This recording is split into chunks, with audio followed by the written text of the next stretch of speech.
do it. The wonderful tradition of getting outside and going hunting, at times, it's a solo proposition for alone time and pitting one's competitive nature against tough odds. In my mind, though, a huge part of hunting is camaraderie, and it's always double the fun and meaning when experienced with family or good friends. Of course, the common denominator in any event is figuring out a place to hunt. Among the choices are public lands, hunting grounds leased or owned by guides or outfitters who take a fee to give hunters access, or private land. Clearly, it's becoming increasingly difficult to gain permission to hunt on someone else's property, and there never seems to be enough public property to go around. So more and more hunters are choosing to purchase a piece of their own hunting land. Certainly, the more acreage, the better, but that doesn't always have to be the case, especially when it comes to whitetail deer hunting. Having access to a few good stand sites can be more than enough. Last November, I got together with a good friend on his land in North Dakota for a late-season archery whitetail hunt. He had whitetails running around everywhere, and as you're about to see, the key wasn't quantity or vast tracts of land. It was all about quality and just enough acreage for whitetail bucks to call their proper home.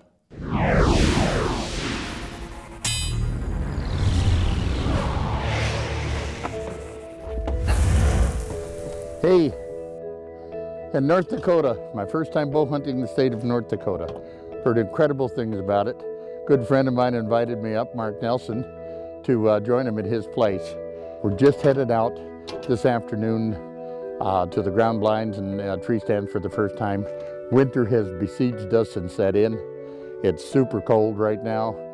That could be good for deer movement. It's a matter of how long can we stand it.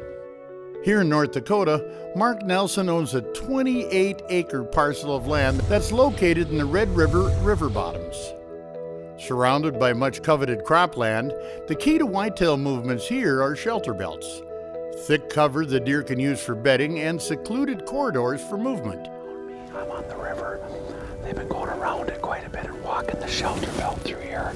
So we figured we put bait on the far end over here and uncover the riverside.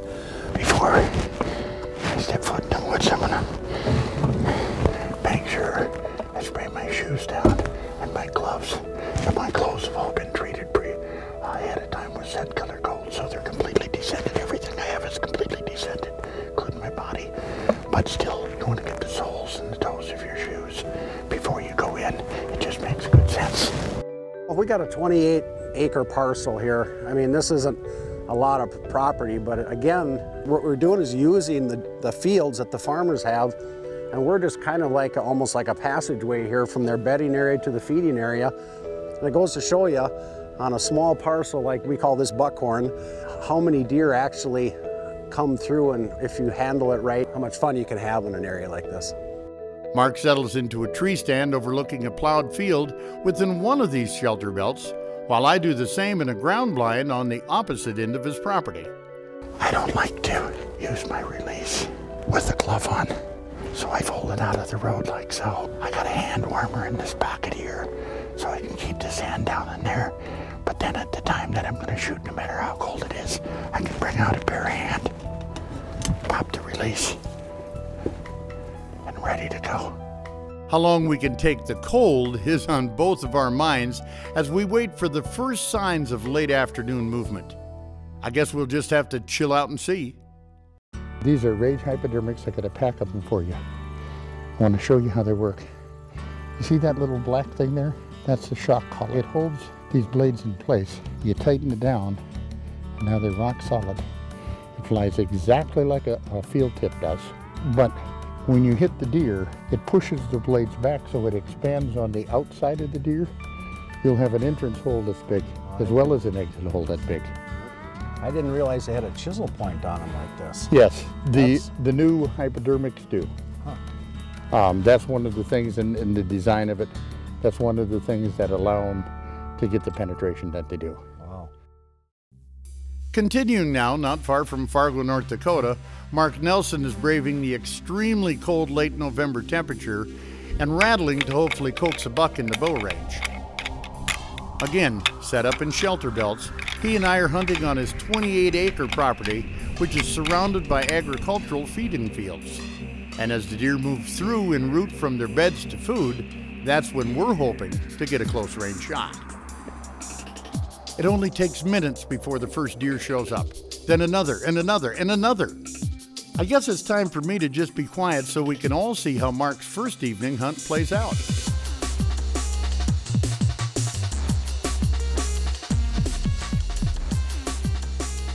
It's pretty ironic. I've been hunting here for 15 years, and there's nights that we see 7, 8 bucks at a time in the field, and that particular night we've seen somewhere between 15 and 17 bucks. It was just an incredible evening.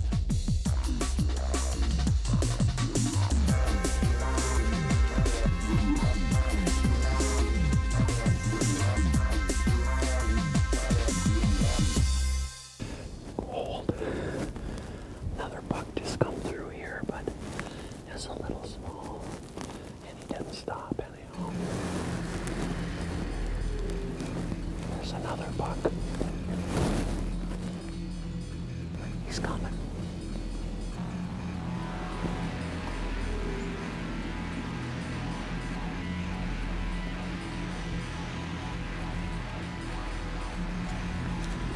Here he comes. I'm gonna take him.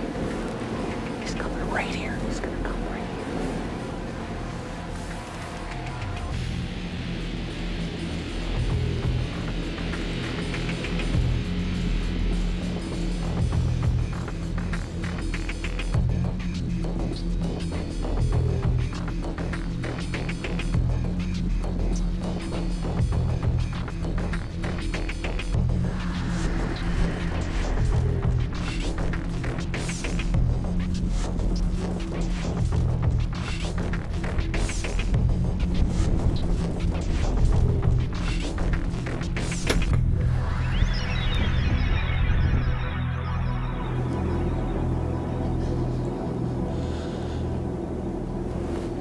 My gold.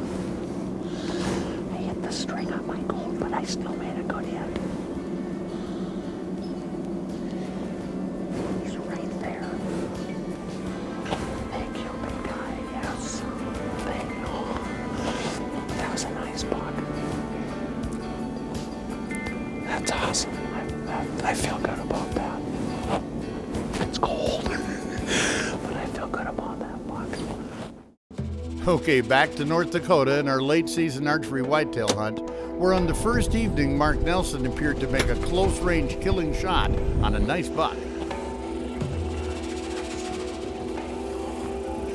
But before we find out for sure, let's back up to the beginning of my ground blind hunt that same afternoon. We're on the hedgerow. There's corn down over here, the Red River back over here, and this hedgerow becomes a travel corridor. Anytime you can have hedges and travel corridors, they're positive things. So the negative is I've got one little shooting lane about 8 feet wide. It's just real thick, and we're so close you can only shoot so far here. This is another thing I like to do. Yes, we are completely descented, but you're always giving off scent. So when I get into a blind, about every 20-30 minutes, I spray the blind down just like this,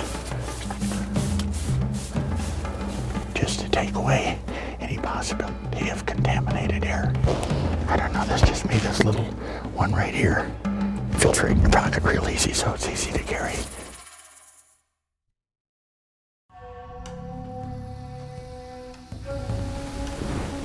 First buck. He didn't take the trail, though. He went through the brush. And boy, that's going to be hard to shoot through that. Well, that's a good sign. The little buck walked right through here in front of us. He didn't look at the blind. He didn't spot us. In case you're wondering why I look like a glowworm here, that rifle season is still on in North Dakota for residents. It's Friday afternoon, so we have to wear orange during that period, which is Friday, Saturday, and Sunday. This is not going to be an easy thing to pull off.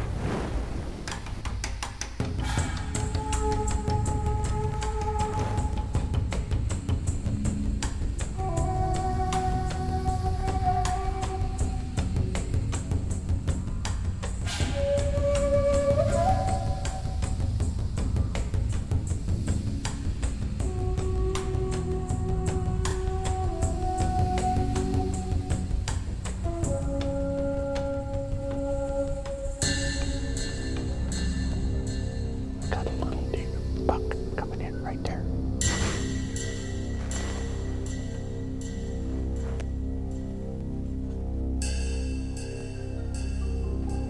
He's stopping to feed.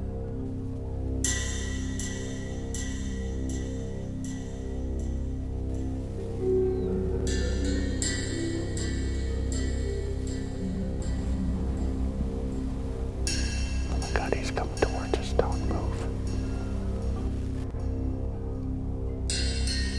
He's posturing. Oh, there's a big buck right here. Right here.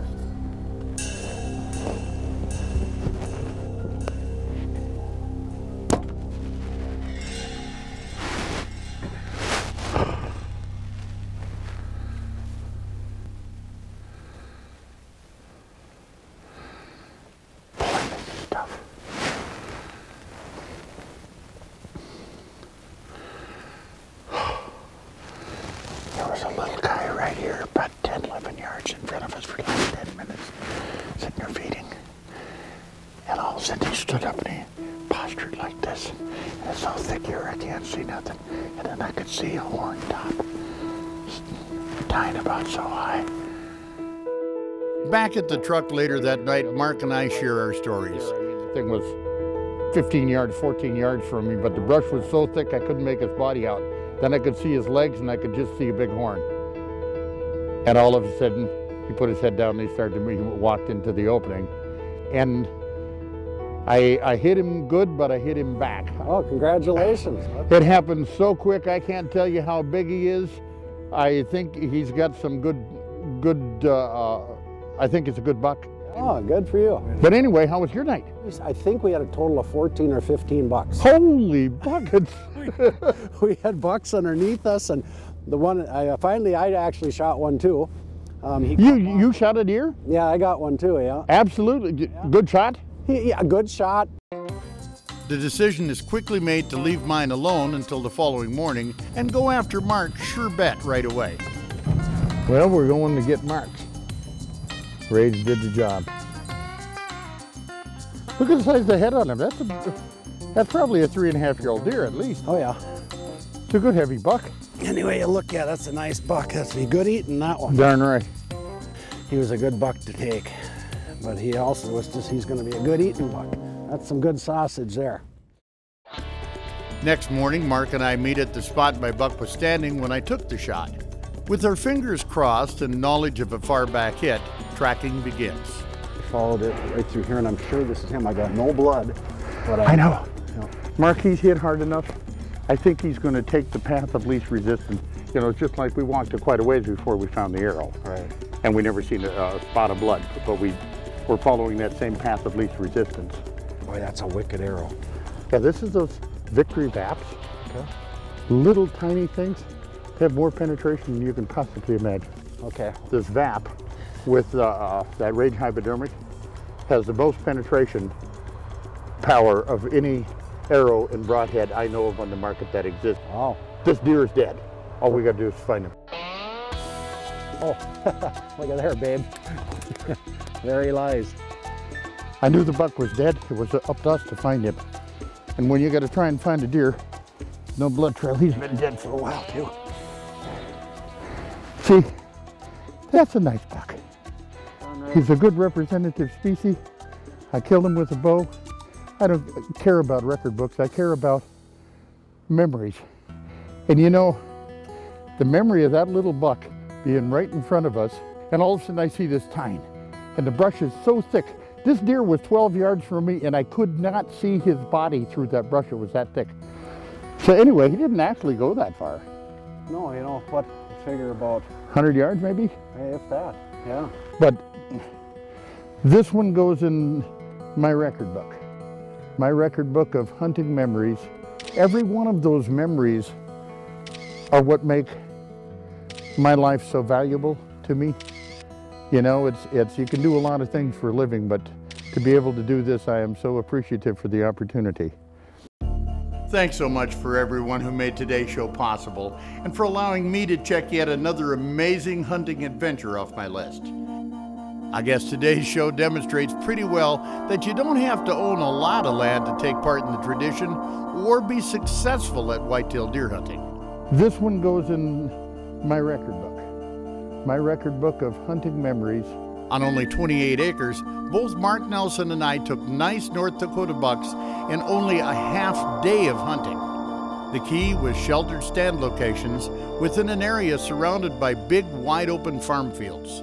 Attention to scent elimination and attractants, keeping quiet, eliminating movement, and being in position at the right place and time.